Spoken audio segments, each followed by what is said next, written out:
الحمدللہ رب العالمین والعاقبۃ للمتقین والصلاۃ والسلام علی رسول النبی الکریم۔ سامعین کرام اور ناظرین کرام، افسوس افسوس افسوس، میں نے آج ایک ایسا ویڈیو دیکھا جس سے میری آنکھوں میں آنسو آ گئے۔ میں سوچ بھی نہیں سکتا کہ ہمارے مسلمان بھائی اس نتیجے تک پہنچ سکتے ہیں۔ اور آج کل جو ہے ہر نیا فتنہ مارکیٹ میں پیدا ہوتا ہے، ہر نیا فتنہ پیدا ہوتا ہے۔ ایک فتنہ ختم ہوتا ہے اور دوسرا فتنہ جنم لیتا ہے۔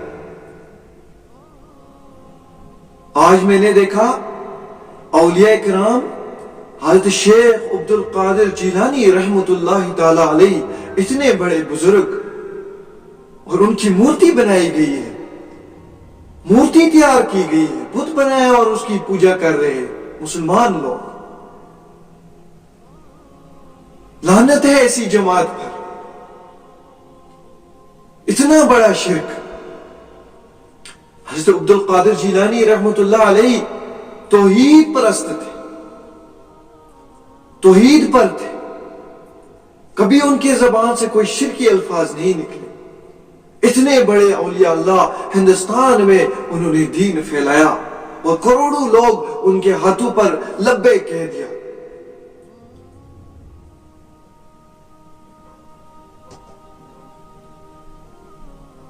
ان کو کون سا ثواب اس طرح پہنچے گا آپ کے شرک کرنے سے؟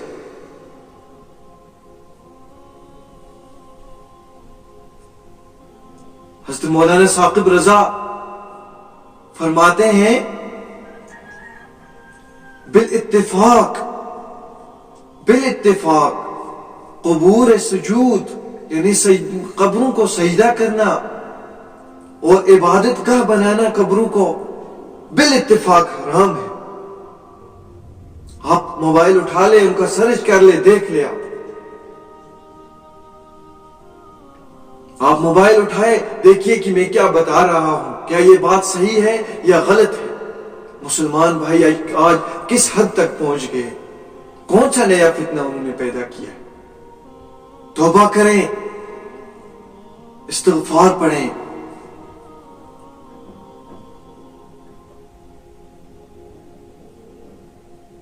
پیران پیر حضرت شیخ عبد القادر جیلانی رحمۃ اللہ تعالی علیہ اولیاء اللہ میں سے بہت بڑے تھے۔ ان کا ایک مقام ہے، ان کا ایک نام ہے۔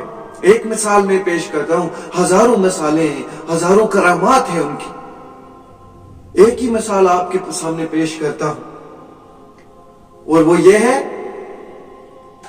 کہ جب چھوٹے سے تھے، ان کی والدہ نے جب علم سیکھنے کے لیے وہ جانے لگے، اپنی ماں نے ان کو جب روانہ کیا اور نصیحت کر کر بھیج دیا، کہا کہ بیٹے جھوٹ مت بولنا۔ کیوں؟ کیونکہ آقا مدنی صلی اللہ علیہ وسلم نے فرمایا، الصدق ینجی والکذب یہلک، کہ سچائی جو ہے اس میں نجات ہے اور جھوٹ میں جو ہے ہلاکت ہے، بربادی ہے۔ اگر آپ کی جان بھی چلی جائے لیکن جھوٹ مت بولنا۔ فرماتے ہیں کہ جب روانہ کرنے کا وقت آیا تو ماں نے کہا کہ آپ جا رہے ہو علم حاصل کرنے کے لیے، کچھ اشرفیاں ان کو دے دی، اور کچھ اشرفیاں دی ہاتھ میں نہیں دی، جیب میں نہیں ڈالی، بلکہ ان کے کپڑوں میں سل دی، ان کے آستینوں میں ان کی میں سل دی، تاکہ کہیں گم نہ ہو جائے، تاکہ اس کو کوئی چور نہ لوٹ لے، اور روانہ کر دیا۔ فرماتے ہیں کہ چلتے گئے ایک جگہ ایک بڑی گروہ جو ڈاکوؤں کو آ گیا، ایک چوروں کی جماعت آ گئی، وہ راستے میں بیٹھتی تھی، جو بھی جماعت بیٹھتی تھی، جو بھی راستے سے گزرتا تھا ان پر حملہ کرتی تھی اور ان سے مال لوٹ لیتی تھی۔ فرماتے ان پر بھی کیا، جب ان کی تلاشی ہوئی، ڈھونڈا، تلاش کیا تو کچھ بھی نہیں ملا، تو شیخ عبد القادر جیلانی رحمۃ اللہ علیہ سے کہا، ایک بڑے ڈاکو نے، سردار نے کہا کہ پیسے کہاں چھپائے ہو؟ مال کہاں رکھا ہے؟ آپ کے پاس تو کچھ نہیں ملا. کہا کہ نہیں میرے پاس پیسے ہے. اور کہا کہ کہاں پر ہے؟ ہم نے تو جیب میں دیکھا, ہم نے تو سب جگہ تلاش کی, ہمیں نہیں ملا. اور انہوں نے آستین اٹھائی, دیکھا کہ وہاں پر پیسے تھے, سیل کر رکھے تھے.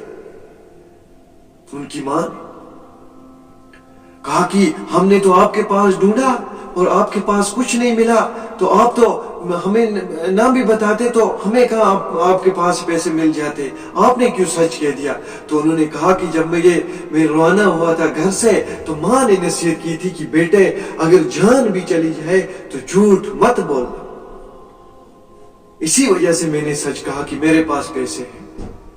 جب گراہکوں کا سردار نے یہ بات سنی, کہا کہ ایک چھوٹی سی بات, کہا کہ بیٹے نے اپنی ماں کی مان لی, اور ماں نے یہ کہا کہ آقا مدنی صلی اللہ علیہ وسلم نے یہ فرمایا ہے, تو ہم تو اتنے بڑے, جب بیٹے کے دماغ میں ایسی بات آ سکتی ہے تو ہمارے دل میں کیوں نہیں؟ فوراً توبہ کر لی اور کہا کہ آج کے بعد ہم چوری نہیں کریں گے, چھوڑ دیا ڈاکہ ڈالنا.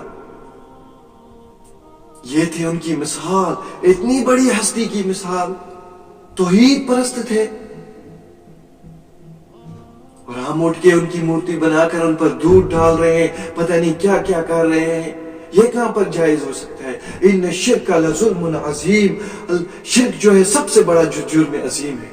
اللہ تعالیٰ ہر گناہ معاف کر دیں گے سوائے شرک. شرک کبھی معاف نہیں ہو سکتا.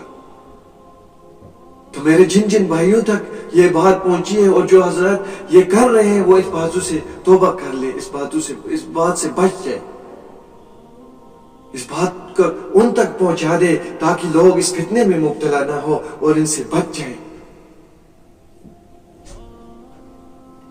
آقا مدنی صلی اللہ علیہ وسلم جب ایک جگہ جا رہے تھے, فرماتے ایک اونٹ پاگل ہو گیا تھا, تو آقا مدنی صلی اللہ علیہ وسلم کو بلایا. فرماتے کہ سرکش اونٹ تھا, پاگل اونٹ تھا. تو فرماتے جب نبی اکرم صلی اللہ علیہ وسلم اس اونٹ کے پاس چلے گئے تو وہ دوڑتے دوڑتے آیا. صحابہ نے کہا کہ شاید کہ آقا مدنی صلی اللہ علیہ وسلم کو کچھ نقصان پہنچائے گا, لیکن اس اونٹ آتے آتے سجدے میں گر گیا. صحابہ نے کہا کہ یا رسول اللہ صلی اللہ علیہ وسلم, ہم چاہتے ہیں کہ جب اونٹ نے آپ کے سامنے سجدہ کیا, ہم بھی چاہتے ہیں کہ آپ کے سامنے سجدہ کریں. نبی اکرم صلی اللہ علیہ وسلم نے منع فرما دیا, کہا کہ نہیں, اگر اللہ کے علاوہ کسی اور کے سامنے سجدہ کرنا جائز ہوتا تو بیوی کو اپنے شوہر کے سامنے سجدہ کرنا ہوتا. نہ منع فرما دیا. تو ہم کیا کر رہے ہیں؟